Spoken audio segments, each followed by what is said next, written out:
국제 SDG 영화제 집행위원장이자 여러 국제 영화제에서 활약 중이신 조성윤 위원장님이십니다. 큰 박수로 무대 위로 모시겠습니다.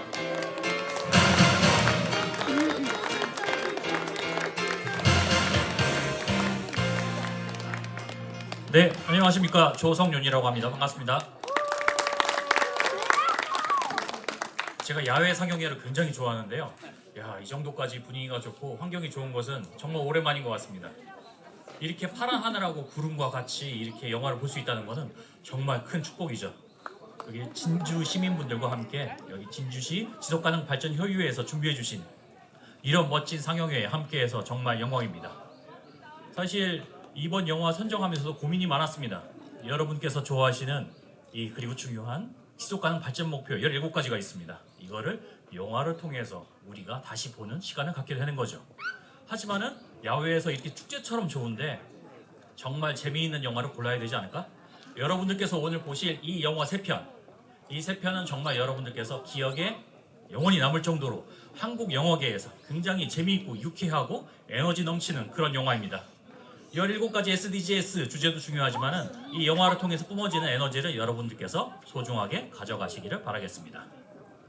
우선 저희가 영화 관련 이야기 시작하기 전에 이 자리를 만들어주신 또 회장님을 모시고 한번 이야기를 들어보고자 합니다. 저희 진주시 지속가능 발전협의회 회장님을 자리로 모시겠습니다.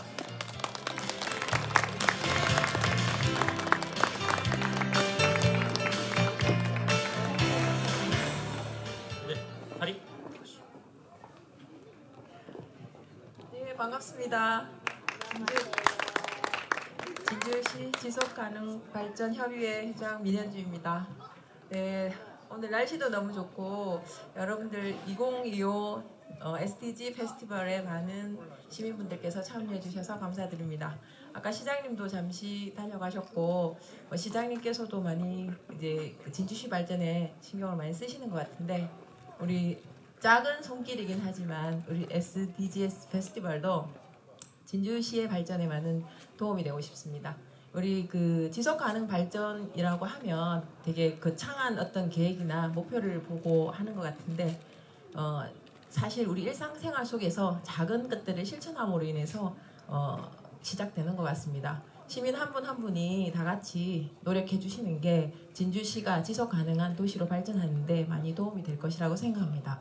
오늘 영화 상영이 있고 체험학습 많이 지난 것 같은데 SDGs 우리 그 지속가능 발전 목표의 가치, 의미 이런 것들을 다시 느껴보는 계기가 되었으면 좋겠고 그 체험 활동은 끝났지만 이게 우리 일상생활에서 좀 나부터 그 물방울이 바위를 홈을 내고 뚫듯이 그냥 작은 하나하나의 우리의 관심이 우리 진주시를 더 나아가는 발전하는 도시로 만들 것 같습니다. 그래서 오늘 많이 참석해 주셔서 감사하고 이 행사를 준비해 주신 관계자분들께도 진심으로 감사드립니다.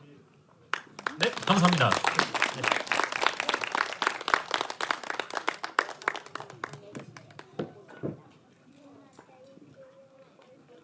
또 오늘 이 멋진 자리를 축하해 주시기 위해서요 소중한 분이 함께 해주셨습니다.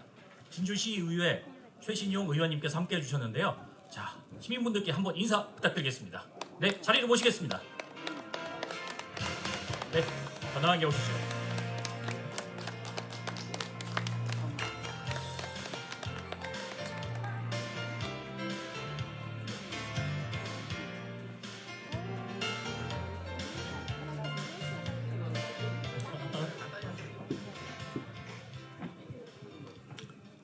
아이고, 예, 반갑습니다. 예상치도 못한 또 인사를 말을 또 드리려 하니까 또 너무 또 영광이고 또 반갑게 생각합니다. 아무튼 오늘 우리 진주지소 우리 성채원 우리 국장님이죠. 우리 진주지소 가능발전위원회를 잘 이끌고 계시는데 고맙다는 말씀드리겠습니다. 아무튼 오늘 저 뒤에도 서울서 막 급히 비행기 타고 오신 분도 계시는데. 오늘 우리 이 행사가 아주 의미 있는 행사가 아닌가 싶고 앞으로도 우리 진주시가 발전하는데 더 큰 기둥 역할을 하지 않을까 싶습니다. 아무튼 오늘 참석하신 분들 항상 건강하시고 행복하시길 바라겠습니다. 감사합니다.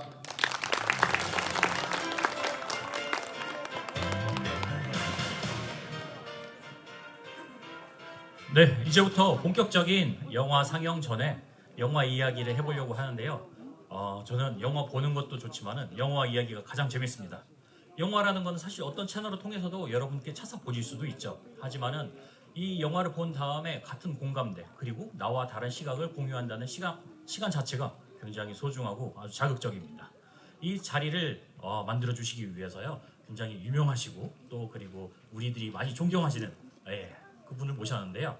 네, 국제영화비평가연맹 한국지부 회장님이시자 유명하신 그 영화평론가이신 심영섭 평론가님을 자리를 모시겠습니다. 큰 박수로 환영 부탁드립니다.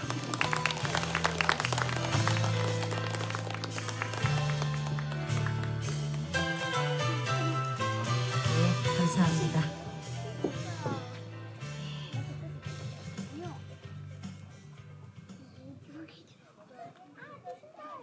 네, 뭐 긴 서론은 아니고요.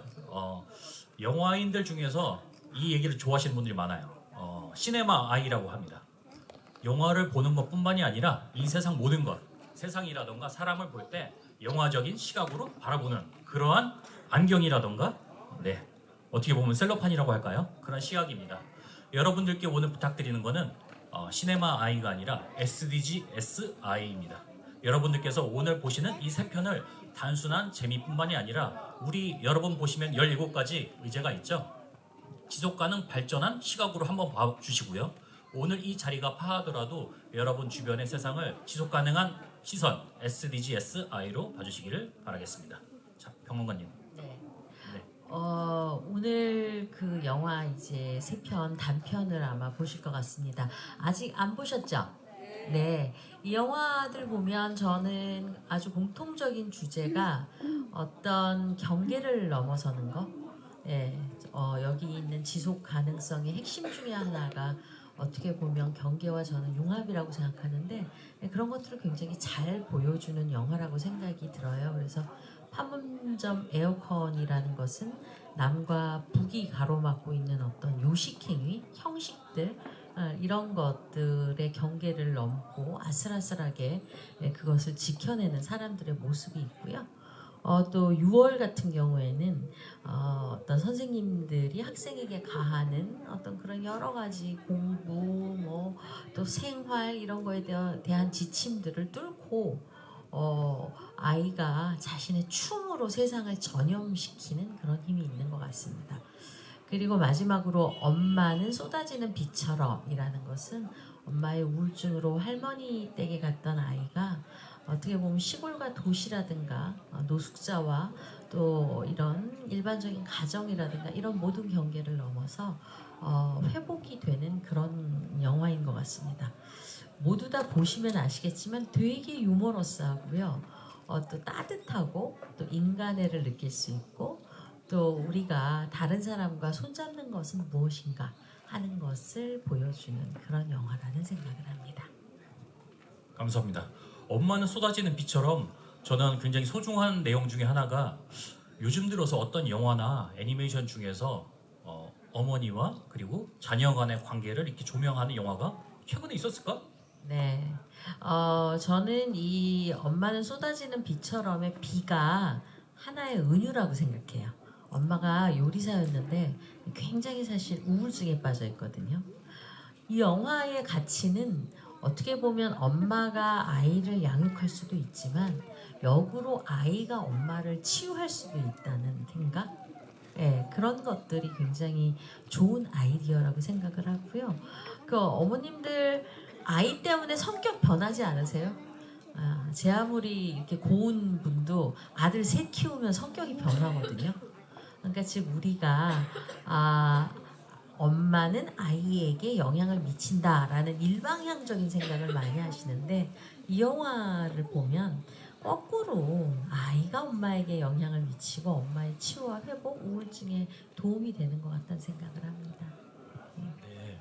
이 애니메이션에서 굉장히 눈에 띄는 것 중에 하나가 우선은 첫 번째로 상징적인 게 어머니의 우울증이 마치 전 세계인이 겪었던 코로나 우울증 같다는 생각이 들었어요. 그렇기 때문에 전 세계인에 대한 그런 보편적인 인식이 있고요. 그리고 우리도 좋아하지만 전 세계인이 좋아하는 지브리 애니메이션이 있지 않습니까? 네. 이 영화도 감독님 굉장히 젊으세요. 네. 근데 보시다시피 내용을 보시다 보면은 마치 우리가 지브리 애니메이션에서 그 자연을 사랑하고 에너지가 넘치는 어떤 네. 인간 초월적인 존재를 신비롭게 네. 드러내는 그런 표현이 잘 살아 있습니다. 맞습니다. 이 감독이 네. 위고 프롱콩프레라는 감독이신데요. 많은 비평들이 이 영화가 마치 이웃집 토토로 같다. 라는 그 비평을 많이 했었거든요. 그럴 만큼 아마 따뜻하고 또 이게 수채화적인 감수성이 있는 애니메이션이잖아요. 그러니까 보시면 굉장히 그 수채화가 마치 이어지는 것 같은 그런 신기한 느낌도 받으실 것 같습니다. 네, 사실 저는 80년대 KBS나 아니면 MBC에서 틀어주는 유럽 애니메이션을 보면 네. 약간 닭살 돋는 게 있었어요. 네. 왜냐면은 느닷없이 노래를 시작하거든요. 네, 맞아요. 그 당시 우리가 좋아하던 까치라던가 하니 같은 경우에는 네. 우린 서사가 중요하기 때문에 맞아요. 느닷없는 뮤지컬 시작하면 별로 좋아하지 않았는데 네. 이 애니메이션에서도 당연히 노래가 나오는데 굉장히 매끄럽습니다. 네, 맞아요. 네. 그리고 또 이러한 노래 마지막에 노래하고 또 아주 상징적으로 그 양파 파이가 나오는데요. 먹는 것, 노래하는 것 그것이 바로 사람을 치유시키는 힘이라는 걸 잘 보여주고 있죠. 우선 여기서도 말씀드리지만은 대부분의 영화는 휴머니즘 영화입니다. 휴머니즘이라는 거는 인간에 관련된 영화죠. 우리는 인간에 관련된 영화이기 때문에 보고 싶고 재미있어요. 그런데 우리 17가지 SDGs 주제 중에서는 절대 빠지지 않는 곳이 있습니다. 가장 완벽한 거는 3번이죠. 건강한 삶입니다. 네. 건강한 삶은 모든 영화가 지향하는 거예요. 네, 맞아요. 저는 여기 그 끌로끌로라고 하는 캐릭터가 나오는데 이분이 사실은 되게 크고 또 잘못하면 타자처럼 위험하게 느껴질 수 있거든요. 근데 사실은 그렇지 않거든요. 그래서 이 끌로끌로와의 관계라든가 또 연결성이라든가 하는 것들이 이게 이 영화가 바로 2021년, 22년 코로나 시대에 만들어진 애니메이션이었기 때문에 타인과 연결하는 것이 얼마나 중요한 것인가를 건강한 삶의 핵심이라는 것을 잘 보여주죠. 네. 또 마지막으로 유럽 애니메이션의 장점 중에 하나인 굉장히 유연한 움직임이라고 할까요? 네. 대부분의 우리가 좋아하는 여러 국가들의 애니메이션을 보면 자로 반듯하고 아주 완벽하게 깨끗하게 되어 있습니다. 네. 하지만은 여기 애니메이션 엄마는 비처럼 쏟아지는 비처럼에서 나오는 모든 오브젝트라고 할까요? 모든 사물 하나가 네. 주변의 환경에 영향을 받아서 아주 부드럽게 흔들리는데 애니메이터 분들이 피와 뼈를 깎아서 아주 부드럽고 멋있게 구현을 해냈습니다. 그렇기 때문에 여러분들께서도 와 어떻게 저런 작은 사물 하나 이렇게 귀엽게 움직이는지 주목해 네. 보시면 좋을 것 같습니다. 그러게요. 배경을 손으로 다 채색을 했다고 하더라고요. 그래서 너무 놀라운 작품인 것 같아요. 우리 이어서 또 6월에 대해서도 한번 이야기해 볼까요? 네. 네. 6월 같은 경우도 어떻게 보면은 한국 독립 영화의 대격변이었습니다. 네. 저는 이 영화 보고요. 너무 엉덩이가 들썩들썩했어요. 보시면 알 거예요. 진짜 신나는 영화고요. 약간 뮤지컬 보는 것 같아요. 춤 거의 그러니까 이거죠. 스토리보다 움직임이나 몸이나 동작으로서 영화를 구성하고 있는 아주 신기한 영화거든요. 그리고 이 카메라가 아주 미끄러지듯이 이 복도나 뭐 운동장이나 길거리나 이런 공간을 이렇게 수영하듯이 이렇게 그 트래킹샷이라고 해요. 그래서 이런 것들 아주 미끄러지듯이 잘 촬영한 그런 영화인 것 같다는 생각이 들고요. 보시면 진짜로 엉덩이가 들썩들썩 하실 겁니다. 최근 한국 영화에서도 찾기 힘든 것 중에 하나가 어린이 분들을 대상으로 한 영화예요. 어린이 분들을 주인공으로 한 영화 정말 찍기 힘듭니다. 해리포터 영화에서도 첫 번째 원칙이 그거였다고 합니다. 어린이 배우분들이 1시간 찍은 다음에는 무조건 휴식 시간을 줄 것. 안 그러면은 집중을 하지 못하니까요. 이 6월이라는 영화도 전부 다 초등학생 분들이 나오는데 집중을 시키기 위해서 엄청나게 고민을 많이 하셨다고 하더라고요. 네. 이 영화 속에 있는 그 초등학생 어린이들은요, 사실은 다 무용을 전공한 친구들이에요. 그래서 보면 진짜 발랄하고 뭔가 리듬 감각을 알고 있고 그런 것 같은데 아마 감독님 입장에서는 이 컷 하나하나 아마 찍기가 왜냐면 이 영화는 거의 군무로 이루어져 있어요. 그러니까 단독샷이 적고요. 굉장히 많은 군중씬, 몹씬이라고 해요. 이런 것들로 이루어져 있어서 그런 아이들을 조율하고 동선을 조율하고 촬영하는 데 있어서 굉장히 많이 힘이 들었겠다. 이게 이병윤 감독이라고 이 영상원 그 한국예술종합학교 졸업작품이거든요. 이 작품이 굉장히 공을 들였겠다는 생각이 들더라고요. 맞습니다. 우선 여러분들께서 눈여겨 보셔야 될 것 중에 하나가 국물을 트래킹샷으로 따라가면서 찍잖아요. 이거를 우리가 카메라를 한번 끄지 않는다고 해서 원테이크라고 부르는데 마치 원테이크 따라가면서 처음부터 끝까지 다 찍은 것처럼 보여줬습니다. 하지만은 세상사가 그렇게 만만치 않죠. 그러기 찍기 위해서는 엄청 힘듭니다. 그렇기 때문에 마치 원테이크로 한 번에 찍은 것처럼 보여주기 위해서 여러모로 공을 들였어요. 여러분들께서는 어느 부분에서 한번 카메라를 한번 껐다 켰구나 그런 걸 찾아보는 것도 재미있을 것 같습니다. 네, 롱테이크라는 게요 이런 거예요. 영화에서는 1분간 편집을 안 하고 계속 찍어도 굉장히 그걸 길다고 생각을 하거든요. 그런데 그 1분 찍다가 한 30초나 20초에 NG 나면 어떻게 되겠어요? 다 처음부터 다시 찍어야 되는 게 롱테이크거든요. 그렇기 때문에 롱테이크로 촬영을 한다는 게 상당히 어려운 일이에요. 그거를 또 여러 사람이 모여서 합을 맞춰가지고 또 찍었기 때문에 사실은 한 번에 찍은 것 같지만 굉장히 많이 반복을 해서 NG를 내면서 찍었을 가능성이 대단히 높고요. 그리고 이 영화의 굉장한 주제 중에 하나가 전염이거든요. 우리가 행복해지고 기분이 좋으면 옆에 사람에게 또 그것이 영향을 미치잖아요. 그 전염력이 얼마나 대단한가를 은유하고 있는 저는 영화라고 생각해요. 근데 이거를 이렇게 딱딱딱딱 끊어서 찍으면 그 전염이 된다는 그 느낌이 좀 적을 것 같거든요. 그래서 영화 형식하고 영화 내용하고 이렇게 되게 잘 부합이 되는데 사람과 사람이 전염이 되고 상호작용을 하고 이런 것들이 이렇게 쭉 이렇게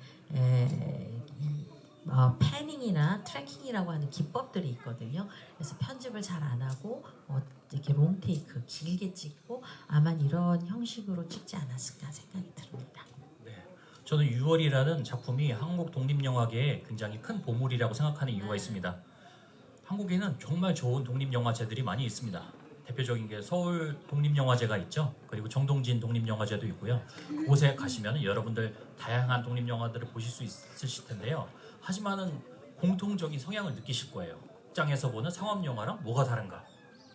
이 감독님들은 흔히 일반인이라고 할까요? 감독님이 아니신 분들이랑 뭐가 다를까 생각해 보면은 표현하고 싶은 아주 강력한 욕구가 있습니다. 마치 로켓 같아요. 아주 거대한 에너지를 가득 채운 로켓 같아서 표현하고 싶은 욕구가 많이 있습니다. 하지만은 그 표현하고 싶은 욕구는 사회 문제라던가 본인이 겪었던 여러 가지 문제라던가 그런 해결 방안을 탐구하면서 생기기 때문에 생각보다 썩 재밌다던가 유쾌하진 않고 약간 불편한 내용이 많아요. 하지만은 그 수많은 단편 영화 중에서 6월만큼은 저렇게 완성도가 뛰어나는데 너무 재밌고 유쾌합니다. 그렇기 때문에 아주 특별한 작품인 것 같습니다. 저는 이 영화가 기쁨을 가져다 주는 것의 중요성을 얘기하는 것 같아요. 이 선생님하고 처음에 아이가 굉장히 선생님이 아이를 혼내거든요. 왜 춤을 추냐고. 근데 나중에는 선생님도 결국 아이와 2인물을 이렇게 추는 장면이 나와요. 근데 그게 되게 아름답고 또 신기하고 또 그 변화가 놀랍고 그렇거든요. 그래서 우리 선생님께서 조 선생님께서 말씀하신 것처럼 이렇게 기쁨을 가져다주는 행복감을 가져다주는 것이 막을 수 없다는 거 이것을 저는 사람들이 그게 본능이라는 거 이런 것들을 잘 보여주고 있는 것 같습니다. 네. 또 이어서 판문점 에어컨 이야기를 한번 해볼까요? 판문점 에어컨 이것도 어떻게 이렇게 짧은 시간 안에 완벽한 서사와 그리고 기승전결을 다 담아냈을까 놀라운 작품입니다. 더하지도 말고 덜하지도 말아도 굉장히 재밌게 봤었습니다. 예, 그래서 그렇습니다. 이 판문점 판문점 에어컨은 되게 코믹하면서도 긴장감도 있고요. 저는 이렇게 짧게 축약된 JSA 영화 JSA 같은 걸 보는 것 같았는데요. 이 고장난 에어컨을 이 기사가 수리를 하러 가면서 이제 빚어지는 여러 가지 에피소드인데, 이 정말 판문점을 배경으로 해서 우리가 소통하는 것, 그리고 그 여기서 굉장히 중요한 게 열기, 바람 이런 거예요. 그래서 굉장한 더위, 그리고 그 더위를 식혀주는 어떤 시원한 바람, 이런 것을 은유하고 있는데, 이것들이 그냥 딱딱하고 교훈적인 게 아니라 굉장히 코믹하고 긴장감 있게 펼쳐지고 있는 그런 영화라고 보여집니다. 저는 이 영화를 보면서 네. 에어컨을 다시 보게 됐어요.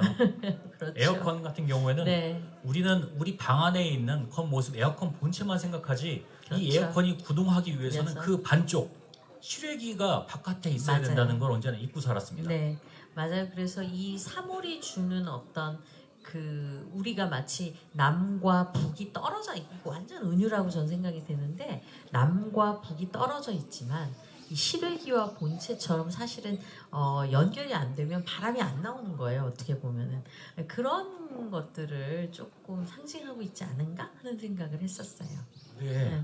저도 학생분들이랑 같이 이 영화를 많이 보다 보니까 다 여러 가지 연결된 것처럼 느껴지더라고요. 네. 뭐 넓게 보면은 단순하게 해와 달도 있었을 뿐만이 아니라 우리가 전부 다 별개로 봤었지만은 부모와 자식, 남편과 부인 전부 다 어떻게 보면은 세상 속에서 그렇죠.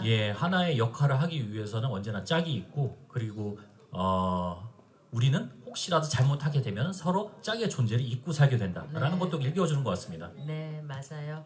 그리고 이 영화가 그 짝과 연관돼서 되게 재미있는 판문점의 규칙도 배경이 되었다고 해요. 감독님 말씀으로는 이 판문점 T2라고 하는 공간인데, 여기에는 동시에 문이 열리지 않는 규칙이 있었대요.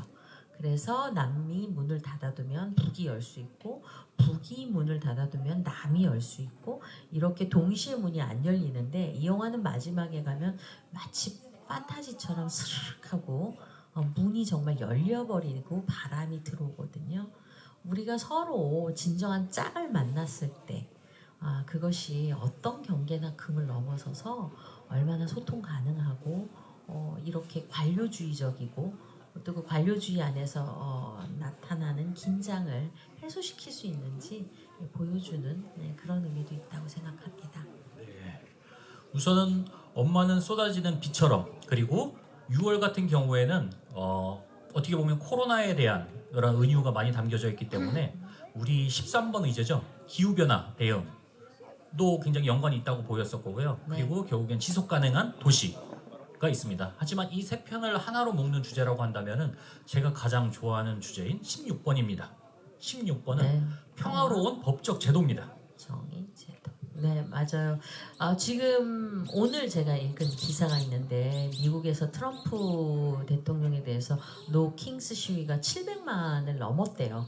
어떻게 보면 이게 그냥 트럼프라는 사람을 반대하는 게 아니라 미국 사람들이 생각하는 정의와 제도, 즉 어떤 것도 법 위에 있을 수 없다라는 신념을 보여주는 하나의 사건이라고 보여지거든요. 그래서 이건 비단 한국에서뿐만이 아니라 선생님이 말씀하신 이 16번 평화와 정의, 제도의 신념을 우리가 갖는 것은 전 세계 어디서든 필요하고 또 공감하는 그런 지속 가능한 가치가 아닐까 하는 생각이 듭니다. 네, 사실 지속가능 발전협의회 그 활동하시는 분들도 여쭤보더라도 몇 번 무슨 제도인지 쉽게 떠오르지 않아요. 아무리 이야기를 하고 우리가 활동을 하더라도. 하지만은 그렇기 때문에 우리가 지속적으로 반복적으로 얘기를 하죠. 그렇기 때문에 영화를 통해서 여러분이 네. 발굴하시면 재밌고요. 당연히 1번은 빈곤 퇴치죠. 대부분의 영화 한 80%, 전 세계 80%의 영화는 빈곤 퇴치에 관한 겁니다. 하지만은 제가 보기에 뒤에서부터 중요한 것 같아요. 네, 이 모든 것 1번부터 15번까지를 다 해결하기 위해서는 결국에는 우리 모두 연대해야 되고, 한국뿐만이 아니라 국제 연대를 해야 되는 17번이고요. 그리고 그 근원에는 우리가 모두를 합의를 해서 평화롭고 정의로운 제도를 구축해야 나머지를 다 해결할 수 있지 않은가라는 네. 생각이 듭니다. 네, 저 개인적으로는 여성이기 때문에 5번 네. 양성 평등 네네. 되게 맞습니다. 눈에 띄어요. 전 세계 영화 중에서 60% 이상은 여성 평등에 관련된 영화 아닙니까? 네, 그래서 네. 뭐 오늘 평등 주제도 여기 엄마는 쏟아지는 비처럼 해서 사실은 시골 아이와 또 도시 파리의 아이 또 어떤 노숙자인 사람과 또 이 아이가 어떻게 같이 이렇게 평등하게 한 식탁에 앉아서 밥을 먹을 수 또 환자와 또 의사 이런 사람들이 어떻게 식탁에 앉아서 같이 밥을 먹는가 하는 얘기잖아요. 네. 그래서 그런 주제가 이 안에도 되게 들어가 있다고 저는 생각됩니다. 그리고 또 마지막으로 한다면은 그게 의미가 엄마는 쏟아지는 비처럼 영화가 갖는 의미가 있는데요. 장소에 따라 그런 건데 이 영화를 모두에게 보고 싶은 청소년 분들이 있었어요. 네. 그러다 보니까 어떻게 하면은 모두가 볼 수 있을까? 그 당시에 저희가 지체 장애인 분들과 같이 영화를 보고 싶어서 지체 장애인 분들을 위한 베리어 프리 영화를 만들자라는 프로젝트를 했습니다. 그러셨군요. 네, 우리 시청각 장애인 분들을 위한 베리어 프리 영화들은 있지만 지체 장애인 분들을 위한 영화는 없었거든요. 그래서 많은 자문을 구하다 보니까 지체 장애인 분들은 음악이 나오고 화려한 색감 좋아하시고 이야기 서사를 다 이해하시지만 네. 자막이 너무 빨리 지나가서 잘 이해가 안 된다라고 하셔서 자막을 크게 하고 약간 단순화하는 연구를 통해서 만들어진 게 우리 첫 번째 모실 엄마는 쏟아지는 비처럼 네, 청소년분들이 만든 베리어 프리 버전 자막입니다. 네.